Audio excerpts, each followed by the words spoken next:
The chair legs scraped louder than they should have.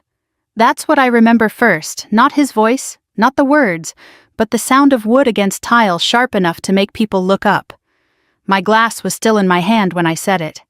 Then she can start paying your rent. The room didn't just go quiet, it folded in on itself. My mother's fork stopped halfway to her mouth.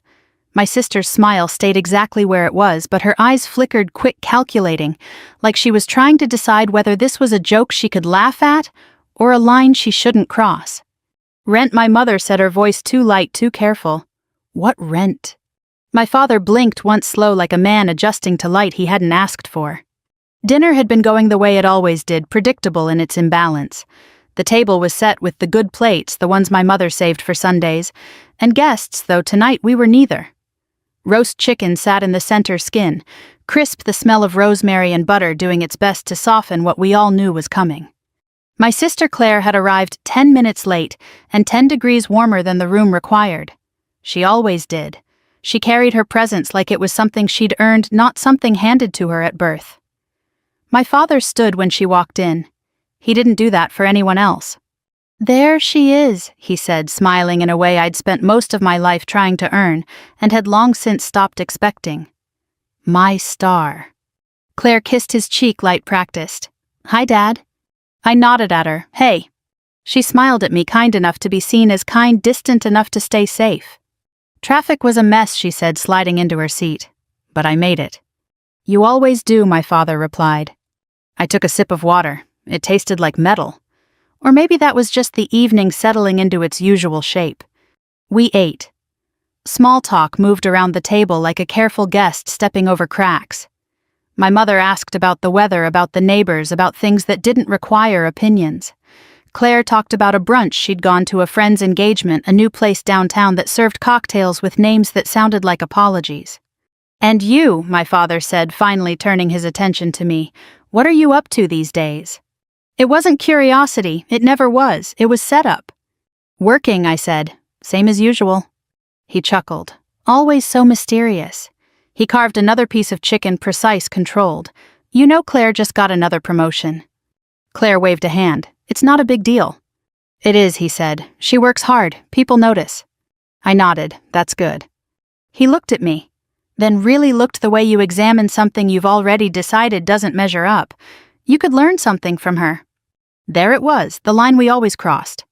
"I've learned plenty," I said, setting my fork down carefully. "Have you?" he asked, leaning back. "Because from where I'm sitting?" He paused, letting the room lean in with him. "You're not even half the woman your sister is." The words landed clean. No stumble, no hesitation. He'd said versions of them before, softer, disguised. Tonight he didn't bother. My mother inhaled, sharp and small. "That's enough," she said, but not loud enough to matter. Claire shifted in her seat. "Dad?" What he said, shrugging. "It's the truth. She's always been different." Different. It was the word he used when he didn't want to say less. I felt the old instinct rise, the one that told me to laugh it off, to shrink, to make it easier for everyone else by making myself smaller. It had kept the peace for years. It had also kept me invisible. I set my napkin beside my plate. "Then she can start paying your rent." I didn't raise my voice. I didn't rush the words. I placed them the way you place something fragile and dangerous at the same time. For a moment no one moved. "Rent," my mother repeated, this time less careful. "What rent?" Claire's eyes moved from me to my father, then back again. She didn't speak. My father frowned, a small crease forming between his brows. "What are you talking about?" I looked at him steady. The house, the taxes, the repairs, the things that don't pay themselves. His laugh came quick, too quick. "I handle my own expenses." "Do you?" I asked. The room shifted. Not loudly, not dramatically, just enough to make everything feel slightly off balance. My mother set her fork down. What is she talking about? No one answered. Because answering would mean choosing a version of the truth. My father leaned forward, elbows on the table, his voice dropping into something closer to a warning. "You don't get to come in here and make things up." "I'm not making anything up," I said. Claire cleared her throat. "Maybe we should—" "Stay out of it," he snapped, not looking at her. That was new. She went quiet. I folded my hands in front of me, not out of nerves, but out of habit. Years of training had taught me where to put my body when things mattered.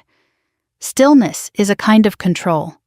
You told everyone you don't need help, I said. You told Mom everything's covered. It is, he said. By who? He didn't answer. My mother looked between us, her face losing color in small, steady increments. I don't understand, she said. What is happening right now? I turned to her softer. I've been sending money, for a while. Her eyes widened. Sending money for what? For the house, I said. For everything. My father pushed his chair back slightly, the legs scraping against the tile. The sound echoed sharp and familiar. I didn't ask for that, he said. No, I agreed, you didn't. Then why? Because things needed to be paid, I said, and I had the means. My mother shook her head slowly like she was trying to wake herself from something. Why didn't you tell me? I met her eyes. You never asked. The silence that followed wasn't empty. It was full of things we hadn't said for years, things we'd chosen not to see because seeing them would require change. My father stood then, not all the way just enough to break the line of the table. This is ridiculous, he said. We're not doing this here. We're already doing it, I replied. Claire finally spoke, her voice careful. Maybe we should just finish dinner. No one reached for their plates. My father looked at me like he was trying to find the version of me he understood, the one who stayed quiet, who let him tell the story. That version wasn't sitting across from him anymore. You think this makes you better than us? He asked. I shook my head. No. Then what is this? He demanded. I held his gaze. This, I said, is me not being the version of me you're comfortable with. He opened his mouth, then closed it again. For once he didn't have a joke. For once the room didn't give him one. My mother stared at the tablecloth, at the faint pattern woven into it, as if it might offer an answer. Claire picked at her napkin, folding it into smaller and smaller shapes. And my father stood there, caught between the story he'd always told, and the one he hadn't known was being written without him. The chicken went cold. No one noticed. By morning, the house had returned to its habits. Coffee brewed at 6. The pipes clicked in the walls like they were remembering something. My mother moved through the kitchen with the quiet efficiency of someone who believes that if she keeps everything else in order, maybe the people will follow. No one mentioned dinner. That was how we handled things growing up, not by resolving them, but by placing them carefully out of sight and stepping around them like furniture you don't want to admit doesn't belong. I sat at the table with a mug warming my hands, watching steam rise in thin, patient lines. Outside, the yard looked the same as it always had, grass-trimmed edges, neat, nothing out of place. Appearances had always mattered in our house, not truth, never truth. My father came in a few minutes later. He nodded at me once like I was someone he recognized but didn't particularly know. Morning, he said. Morning. He poured coffee, added sugar without measuring, and leaned against the counter. For a moment I thought he might say something about the night before. He didn't. You heading out today? He asked. Later. He nodded. Claire's coming by this afternoon. Of course she was. He didn't ask if I'd be there. He didn't ask if I wanted to stay. He didn't ask anything that might require him to acknowledge the shift that had already begun. That was his way. If he didn't name something, it didn't exist. I learned that early. I grew up in a house where comparison was a language. It didn't start loud. It never does. It starts small, almost reasonable. Why can't you be more like your sister? Look how she handles things. See, that's how it's done. At first, it sounds like guidance. Over time, it becomes measurement. Eventually, it becomes identity. Claire was easy to measure. She smiled at the right moments, laughed at the right volume, knew how to move through a room in a way that made people feel like they'd chosen her, not the other way around. Teachers liked her. Neighbors noticed her. My father admired her in a way that felt effortless, like breathing. I was useful. That's the word I settled on when I was old enough to understand the difference. I didn't light up rooms. I didn't soften edges. I didn't know how to make people comfortable when they didn't want to be. What I could do was show up, do the work, and not need applause. In our house, that wasn't the kind of value anyone talked about.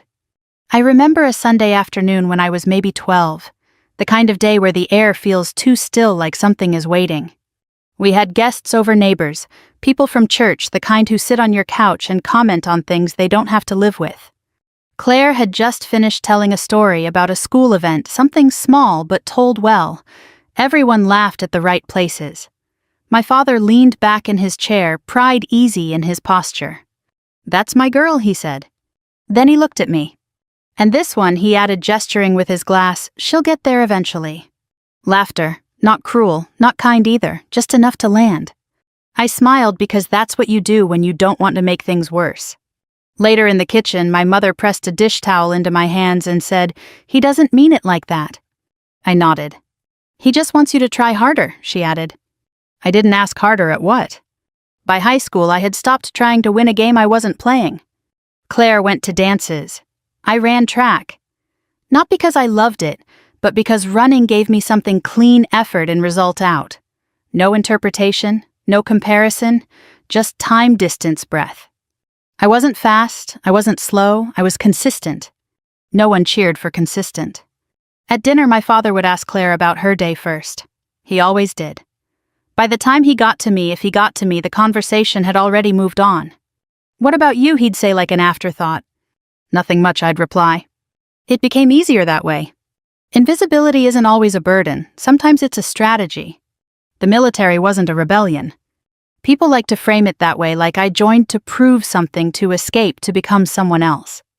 That's not what it was. It was structure. It was clarity.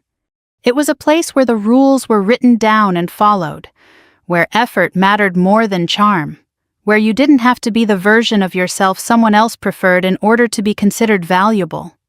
The first time an instructor corrected me, it was direct, precise, without edge. "Fix your approach." I did. Better. That was it. No comparison, no commentary on who I should be, just the work. It felt like relief. I didn't tell my father much about it. Partly because of security, mostly because I was tired of translating myself into something he could understand. When I came home on leave, I kept things simple. "I'm working." "Where?" "Different places." "What do you actually do?" "Same as before." He'd shake his head, half amused, half dismissive, always so vague. It was easier to let him think that than to watch him reduce something I cared about into a punchline he could control. Claire filled the space I left. She had a job that sounded good when you said it out loud. It came with titles, with offices, with things you could point to and understand without effort. My father liked that. He liked things that translated easily. "She's doing well," he'd say to anyone who would listen. And she was, in the ways that mattered to him. But there were things he didn't see, or chose not to. Claire's life looked stable from the outside, clean lines, good lighting, the kind of order that photographs well. But stability, I've learned, isn't always what it looks like. Bills don't care how things look. Neither do numbers. I found that out the first time I saw the overdue notice on the kitchen counter, tucked halfway under a stack of mail like it might hide itself if given the chance. My father wasn't careless, he was proud. Pride has a way of delaying things until they become problems. I didn't say anything then. I didn't say anything for a long time. Because saying something would mean stepping into a role I hadn't been given. Because saying something would mean acknowledging that the system we'd been living in, the one where Claire was the success and I was the afterthought, didn't actually function the way we pretended it did. So I did what I've always done. I handled it. Quietly. The first transfer was small. A test more than anything. It covered a bill that would have caused a conversation no one wanted to have. No one mentioned it. The second was larger. Then another. Repairs, taxes, things that don't wait for pride to catch up. I didn't attach my name to any of it. I routed it through accounts that made it look like the money had always been there. Because I wasn't trying to be seen. I was trying to keep things from breaking. And it worked. For a while. The house stayed intact, the lights stayed on. The version of reality my father preferred remained undisturbed. Claire continued to be the daughter he pointed to. I continued to be the one he didn't quite understand. The difference was now I understood something he didn't. Value doesn't always look the way people expect it to. Back at the table that morning, he finished his coffee and set the mug down with a soft, controlled sound. "You shouldn't have said that last night," he said, not looking at me. "Which part?" He frowned. "You know which part?" I nodded. "I know." He waited like he expected something else, an apology maybe, a step back into the version of me he was comfortable with. I didn't move. "You embarrassed me," he said finally. I met his eyes. I was embarrassed, I replied, for years. That landed. He looked away first. The clock on the wall ticked, steady and different. Outside, a car passed. Inside, something had shifted. Not loudly, not completely, but enough that the next conversation wouldn't sound the same. Claire arrived at exactly 2:17 p.m., which was late enough to be forgiven and early enough to be noticed. She parked in the driveway like she always did, slightly angled like she didn't intend to stay long but never really left when she said she would. The car door shut with a soft, expensive sound. She stepped out wearing something that looked effortless but wasn't. It never was. My father was already at the window. "There she is," he said, not to me but into the room as if the house itself needed to be informed. I stayed where I was sitting at the kitchen table, a glass of water untouched in front of me. Claire walked in with that same practiced ease she carried everywhere, shoulders relaxed, smile, ready eyes, scanning just enough to take the temperature of the room. "Hey," she said. "Hey," I replied. My father moved toward her before she'd even set her bag down. "Traffic okay?" he asked. "Not bad," she said, "just the usual." He nodded, satisfied, like she'd passed a test no one had announced. My mother came in from the living room, wiping her hands on a dish towel. "You want coffee?" she asked. "Sure," Claire said, smiling at her in that soft, appreciative way that made people feel useful. It was a small thing. It always had been. But small things repeated often enough become patterns. And patterns become stories people believe. We sat at the table again, but it felt different now. Not quieter exactly, just more aware. Claire crossed one leg over the other, her posture easy. So she said, glancing between us, "What did I miss last night?" No one answered right away. My father cleared his throat. "Nothing important." I almost smiled. Claire tilted her head, slightly studying him. "Didn't sound like nothing when I left." "It's handled," he said. "Handled," she repeated like she was tasting the word. I watched her, not with suspicion, but with the kind of attention you give something you finally decided to understand instead of accept. Claire wasn't careless. She was strategic. There's a difference. People like Claire don't stumble into success. They build it piece by piece using materials that aren't always visible. Charm is one of them. Timing is another. Knowing when to speak and, more importantly, when not to, is the one most people miss. Claire had all of that. What she didn't have, at least not in the way my father believed, was stability. Not the kind that holds when no one's looking. "I heard about your promotion," I said, breaking the silence. Claire glanced at me, surprised, then smiled. "Yeah, it's good." "What changed?" I asked. "More responsibility," she said, "more visibility." My father nodded approvingly. "That's how it works. You prove yourself, people notice." Claire didn't correct him. She rarely did. The truth about Claire's job was simple. It sounded better than it paid. Titles carry weight in conversation. They open doors. They make people lean in. But they don't always translate into numbers that hold up under pressure. I knew that because I'd seen the statements. Not because I'd gone looking for them, but because they had a way of appearing like the overdue notice months ago, tucked just out of sight, but not far enough. "Everything going okay?" my mother asked, setting a mug in front of Claire. "Yeah," Claire said quickly. "Busy, but good." My mother nodded, relieved by the answer. Relief, I've learned, doesn't require accuracy, just reassurance. Claire stirred her coffee, watching the surface settle. So she said again, "Are we really not going to talk about last night?" My father's jaw tightened. "There's nothing to talk about." "There's always something to talk about," she said lightly. "Not a challenge, not exactly. But close enough." I leaned back slightly, studying them both. This was the part people miss, the space between what's said and what's understood.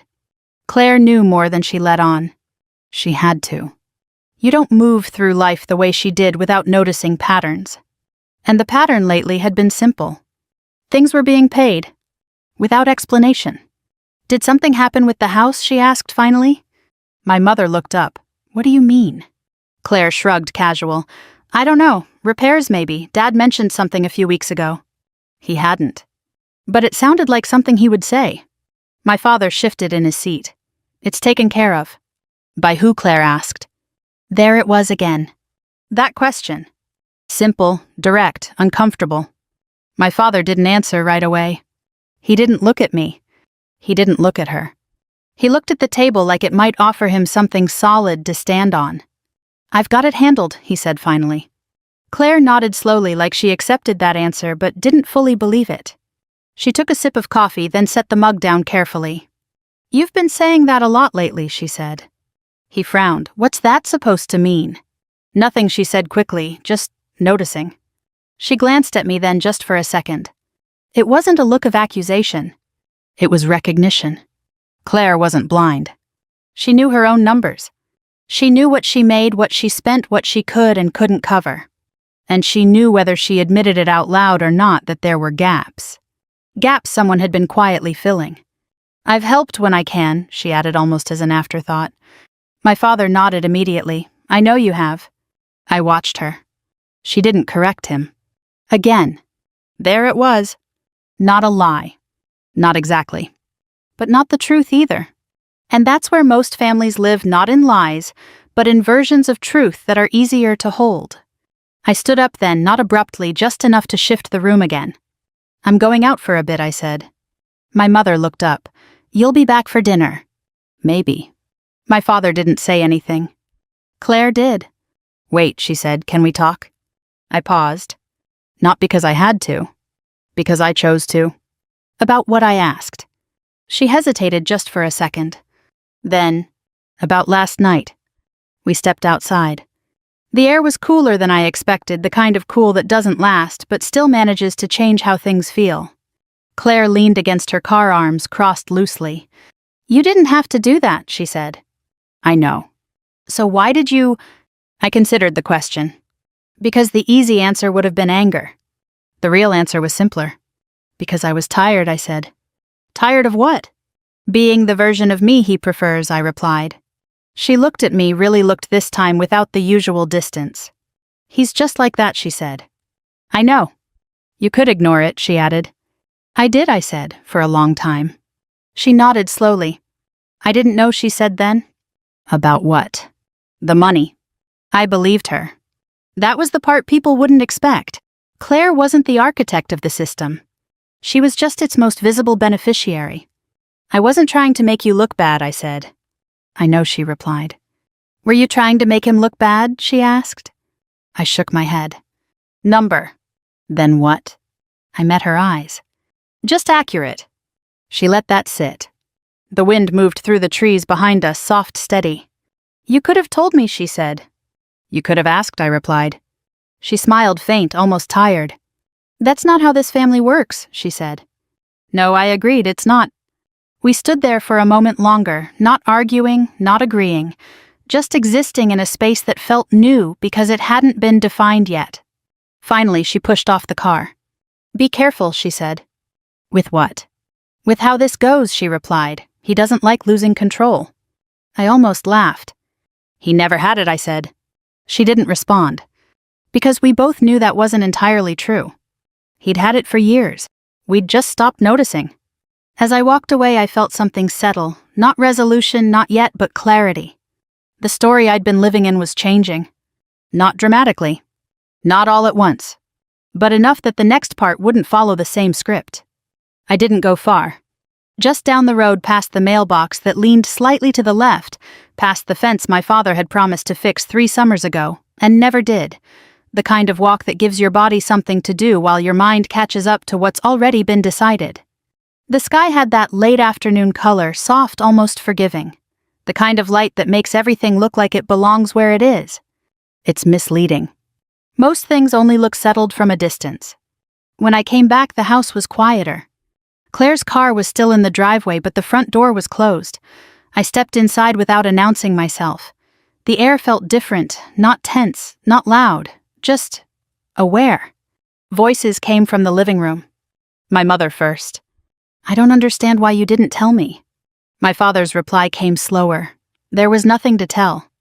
"That's not true," she said. "You said everything was covered." "It is." "By who?" Silence. The kind that doesn't hide anything, the kind that reveals it. I stepped into the doorway.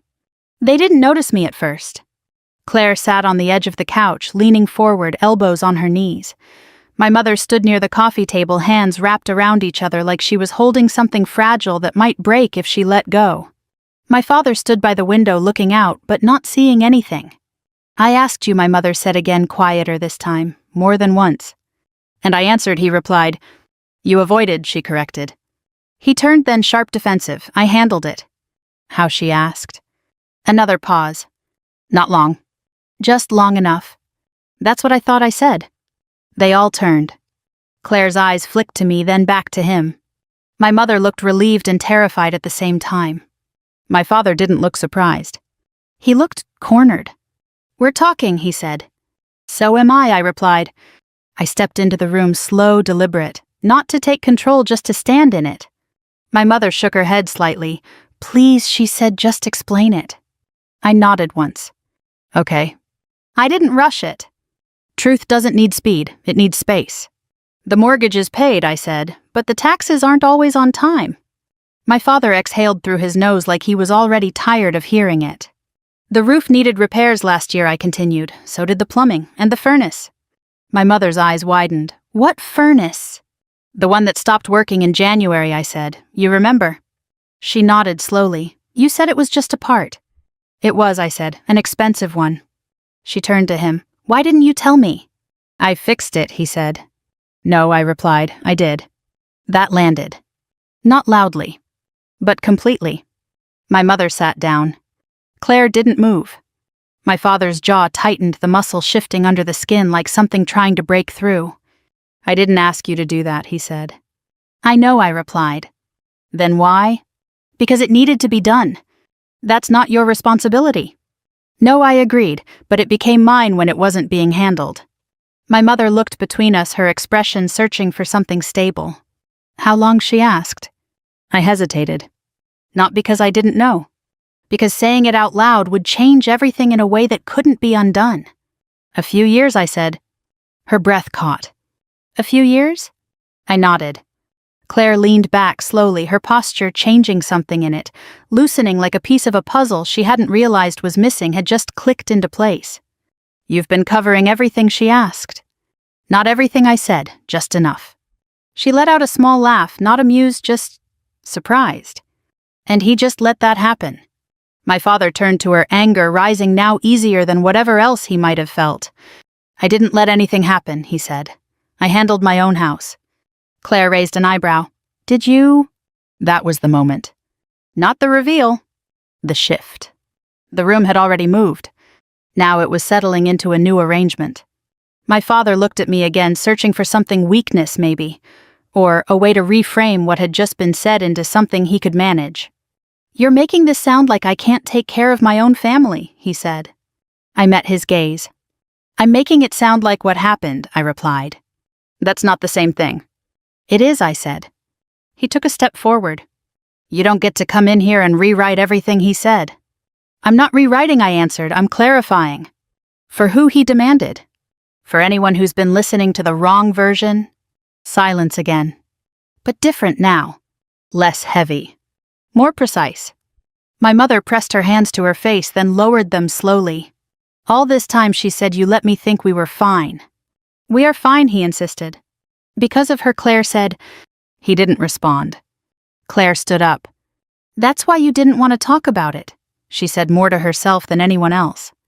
My father shook his head. This isn't what it looks like. Then what is it, she asked. He opened his mouth. Nothing came out. I watched him. Not with anger. Not even with satisfaction. Just observation.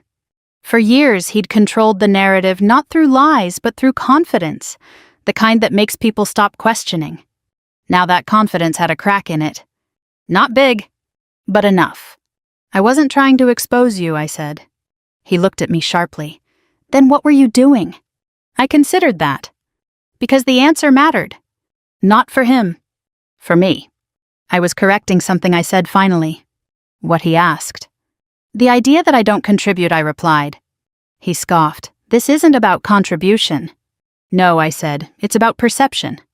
My mother nodded slowly like she was beginning to understand something she hadn't had the words for before. You've always talked about her like she trailed off, glancing at Claire. Like she's the one holding everything together, Claire finished. My father didn't deny it. I never said that, he muttered. You didn't have to, I said. The room held that. All the things that had been implied, repeated, reinforced over years, without ever being directly stated. That's how most beliefs form. Not through declaration. Through repetition. Claire crossed her arms, looking at him now with something new, not admiration, not defense. Assessment. That's not fair, she said. To who he shot back. To her, Claire replied, nodding toward me. That surprised me. Not because she said it. Because she said it out loud. He looked between us, something unsettled moving behind his eyes. You're both overreacting, he said. No, I replied. We're just not ignoring it anymore. Another pause. Longer this time. The kind that doesn't ask for resolution. Just recognition. Finally, my father looked away. Not in defeat. Not exactly. Just withdrawal. He moved back toward the window, the same spot he'd stood in before. Outside, nothing had changed. Inside, everything had. I didn't need credit, I said, quieter now. I just needed you to stop pretending I didn't matter. He didn't turn around. But I saw it. The slight shift in his shoulders. The smallest acknowledgement. It wasn't enough. But it was something. And sometimes something is where change starts. He didn't come to me that night. He stayed in the living room longer than usual, the television on, but unwatched, the volume low enough to pretend it wasn't there. My mother moved through the kitchen in careful silence. Claire left just before sunset, her goodbye quieter than her arrival, her hug brief, her eyes lingering a second longer than necessary. I went to the back porch. It was always cooler there. The boards creaked in the same places they had for years, familiar in a way that didn't ask anything from you. I sat on the top step, elbows on my knees, hands loosely clasped. The yard stretched out in front of me, neat and contained. My father liked things that could be defined by edges. People were harder. The screen door opened behind me. I didn't turn. You always did this, he said. His voice wasn't loud. It didn't need to be. It carried the way it always had, direct, certain, used to being heard. Did what I asked. Walk away, he replied. I nodded slightly. Sometimes that's the best option. For who, he asked. For everyone, I said.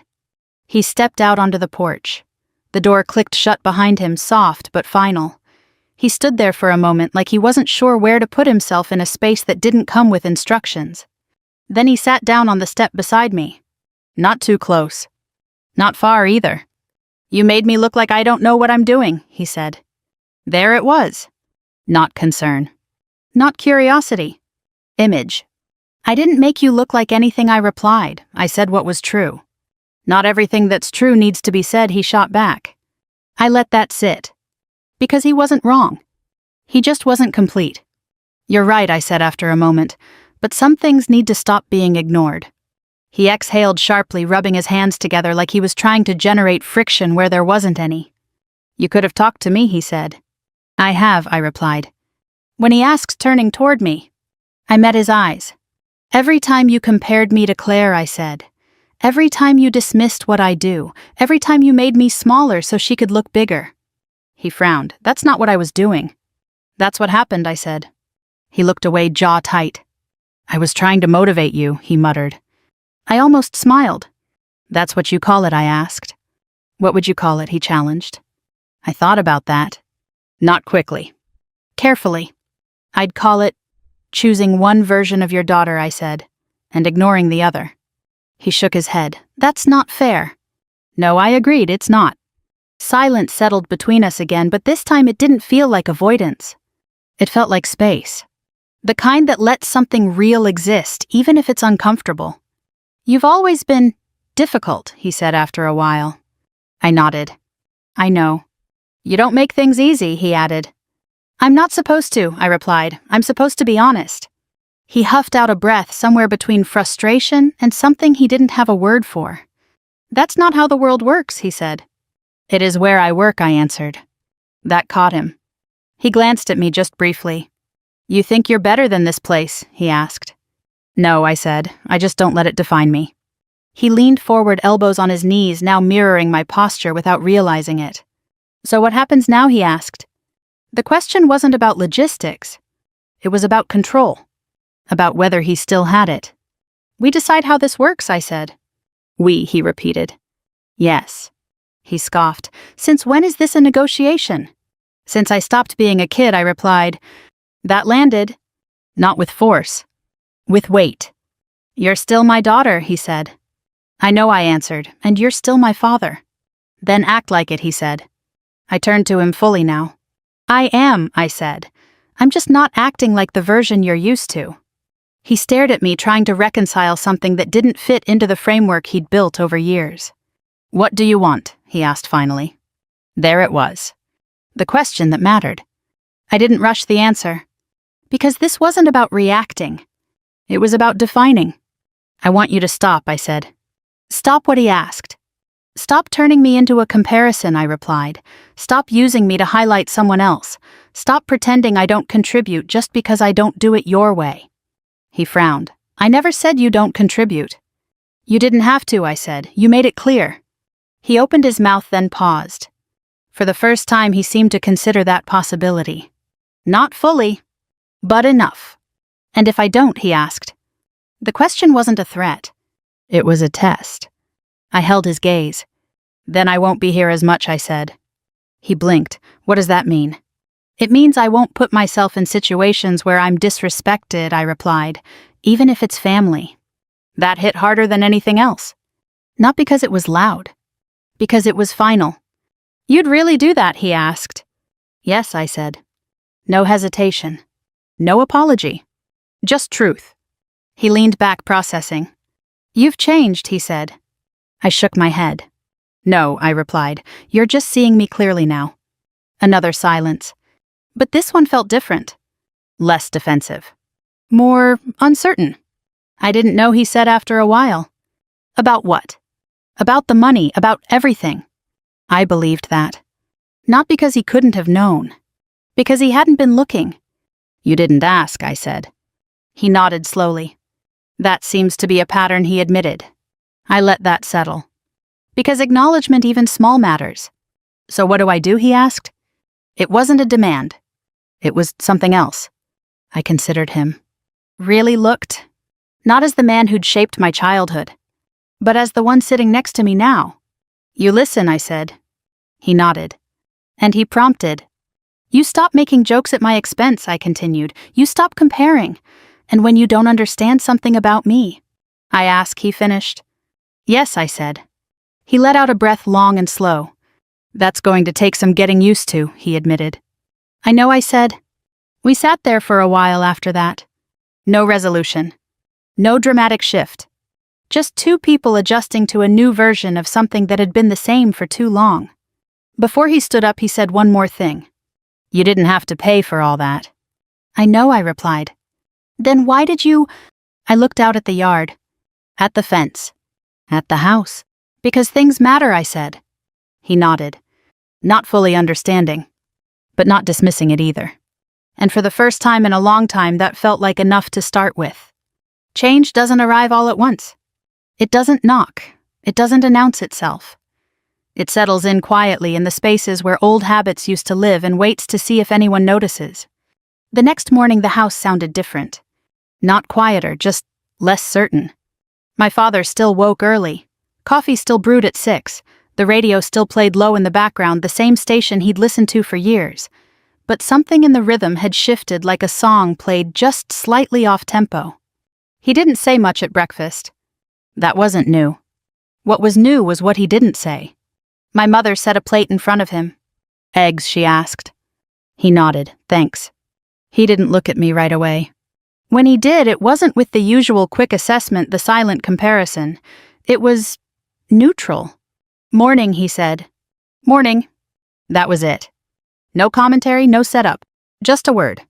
It's a small thing. But small things repeated often enough become something else. Claire didn't come by that day. Or the next. When she finally called, it was in the afternoon, her voice measured, controlled in a way that told me she'd been thinking more than she was comfortable with. "How is he?" she asked. "Quiet," I said. She let out a small breath. "That's new." "Yes." "Is that good?" she asked. "I think so." Another pause. "I didn't realize," she said. "About what?" "How much he built everything around me," she replied. I leaned against the counter, looking out the window.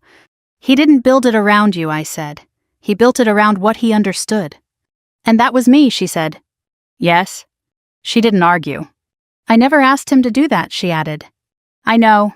But I didn't stop it either, she said. That was closer to the truth. Most people don't, I said. Not when it benefits them. She was quiet for a moment. That sounds like something you've thought about for a while, she said. It is. We didn't stay on the phone long. Not because there was nothing to say. Because we were still figuring out how to say it. Back at the house, things moved slowly. Carefully. My father fixed the loose hinge on the cabinet door that had been off for months. He didn't mention it, he just did it. He checked the mailbox earlier than usual, sorting through the envelopes with more attention than before. Bills, I noticed, didn't sit untouched anymore. At dinner, he didn't start conversations. But when my mother spoke, he listened. Not distracted. Not waiting for his turn. Just listening. On the third day, he tried something new. How's work, he asked me. It wasn't the question. It was the way he asked it. No edge, no expectation. Just a question. Busy, I said. What kind of busy, he followed. I paused. Not because I didn't have an answer. Because I was deciding how much to give. Long hours, I said, a lot of responsibility. He nodded. Sounds like it matters, he said. It does. He didn't ask for details. That mattered more. We sat in that space for a moment. Not uncomfortable. Just unfamiliar. Later that evening, he stepped out onto the porch while I was already there. He didn't sit immediately.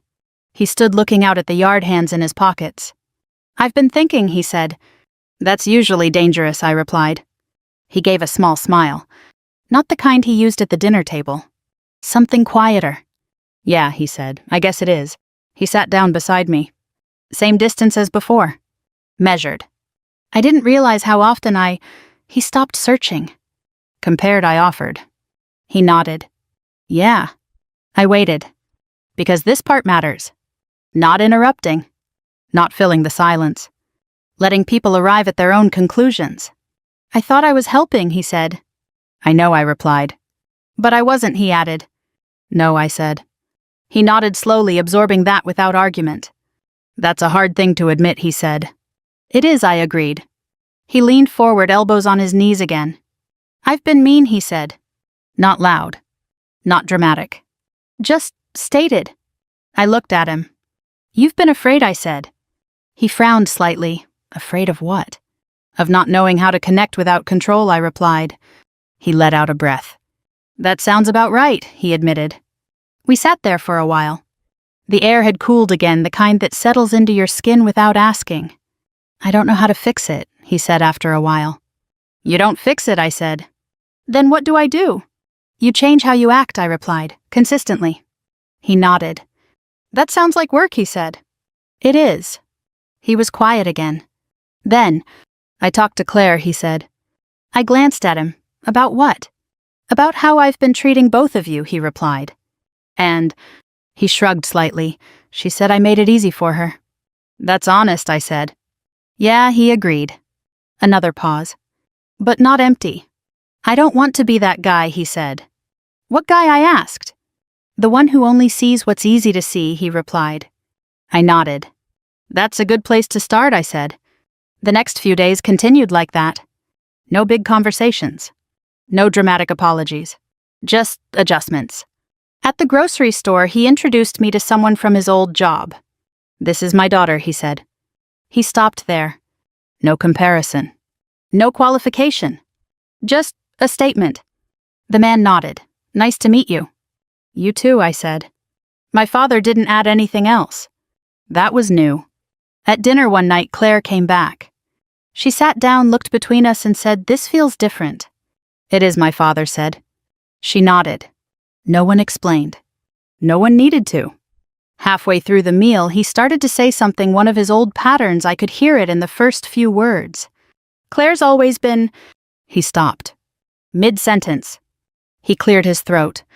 Claire's doing well, he corrected. And left it there. I noticed. So did Claire. She didn't smile. But something in her shoulders relaxed. That's what change sounds like. Not perfection. Correction. Later that night, as I was getting ready to leave, my father stood by the door. You heading back tomorrow? He asked. Yes. He nodded. Drive safe, he said. Then after a second, let me know when you get there. It wasn't a big moment. No declarations. No grand gestures.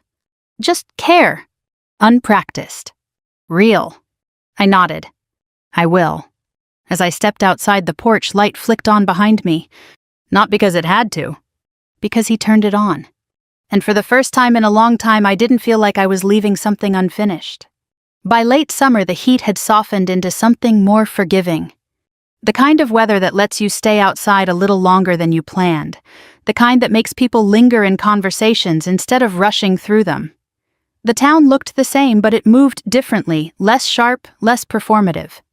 At the diner, no one asked questions anymore. They just nodded. At church, people stopped leaning in with curiosity. They stood beside me instead, hand-steady voices even. They used my name without attaching anything to it. Respect, I've learned, doesn't arrive loudly. It settles. My father had changed. Not completely. People don't. But enough. He spoke less. When he did, he chose his words the way a man chooses where to step on uneven ground, carefully aware that one wrong move could take him back to where he started. He didn't joke about me anymore. He didn't compare. And when he didn't know what to say, he didn't fill the space with something easy. He let it be quiet. One evening he came by with a bag of groceries. Not a lot, just a few things. Bread, coffee, tomatoes that were a little too soft but still good if you used them quickly. They bruise easy, he said, setting them on the counter. I'll use them tonight, I replied. He nodded, looking around like he was taking inventory of something he hadn't paid attention to before. You keep things simple, he said. It works, I answered. He didn't argue. We ate standing up. No table. No formality. Just food conversation moving in and out without pressure. At one point, he glanced at the door. You fixed the hinge, I said. He nodded. It was bothering me. It's been bothering me for months. I know, he said. That was it. Not an apology. An acknowledgement. Sometimes that's enough. A week later, there was another family gathering. Smaller this time. Backyard folding chairs, a grill that smoked more than it cooked. The kind of setting where people feel comfortable enough to slip back into old habits. I noticed it immediately, the way conversations leaned toward familiar patterns, the way expectations hovered just beneath the surface. Claire stood near the grill talking to someone from the neighborhood. She looked the same as always, composed, present, easy to like. But there was something different in how she held herself. Less central. More aware. I stayed near the edge of the yard. Not hiding. Just not stepping forward. I didn't need to. A man I didn't recognize approached my father. Your daughter's here, he asked. My father nodded, both of them. The man glanced around. Which one? As he stopped himself like he wasn't sure how to finish the question. What my father asked. The one you were telling me about, he said. There it was. The setup. The old version of the story waiting to be told again. I watched my father. Not closely. Just enough. He looked at Claire first. Then at me. Then back at the man. For a moment I saw it, the instinct. The familiar path. The easy version. Then he did something different. She flies, he said, nodding toward me. No explanation. No embellishment.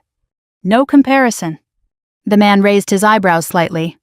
That's so. I nodded, yes, sir. Well, he said, that's something. My father didn't add anything. He didn't turn it into a story. He didn't make it about himself. He let it stand. Claire walked over, then handing him a plate. Food's ready, she said. He took it, thanks. She glanced at me just for a second. Not competitive. Not defensive. Just neutral. That was new too. Later, as the sun started to dip and the air cooled just enough to notice, my father sat down beside me on one of the folding chairs. You handled that well, he said. What I asked. Not saying too much, he replied. I smiled slightly. I learned from experience. He nodded. Me too, he said. We sat there for a while watching people move around the yard. Kids running. Adults talking. The kind of scene that looks simple but never really is. I used to think being right was the most important thing he said. And now I asked. He looked out at the fence, the one he'd finally fixed. Now I think being fair matters more, he said. I nodded. That's a better standard, I replied. He shifted in his seat, then looked at me. I'm glad you said something he admitted. About the money. About everything he said. I considered that. Because the truth is saying something hadn't felt like victory. It had felt like necessity. I didn't do it to prove anything, I said. I know, he replied. Then why, he asked. I looked out at the yard. At the people. At the life that had continued quietly adjusting itself. Because I didn't want to disappear in my own story, I said. He nodded slowly. That makes sense, he said. We didn't say much after that. We didn't need to. That's the thing about revenge. People think it's loud, dramatic, final. It's not. Real revenge is quieter than that. It's not about making someone else smaller. It's about refusing to be reduced. It's drawing a line and standing on your side of it even when it would be easier to step back. It's living in a way that doesn't require permission. My father stood up after a while. Need anything, he asked. No, I said, I'm good. He nodded. Then he hesitated. Just for a second. I'm glad you're you, he said. Not polished. Not perfect. But real. I nodded. Me too, I replied. That night I packed my bag. Boots by the door. Jacket on the hook. The same routine I'd followed for years. The difference was this time I didn't feel like I was leaving something behind. I was taking it with me. As I stepped outside the porch, light came on again. I didn't turn around. I didn't need to. If you've ever been in a place where you felt unseen or measured against someone else's version of who you should be, then you know how quiet that kind of weight can be, and how powerful it is when you finally set it down. If this story felt familiar to you, if it reminded you of something you've lived through or are still working through, leave a comment and tell me where you're listening from. I'd like to know how far stories like this travel. We share stories like this every day, real ones, honest ones, the kind that stay with you a little longer than you expect. If you want to hear more, subscribe and stay with us. Let's keep choosing respect. Together.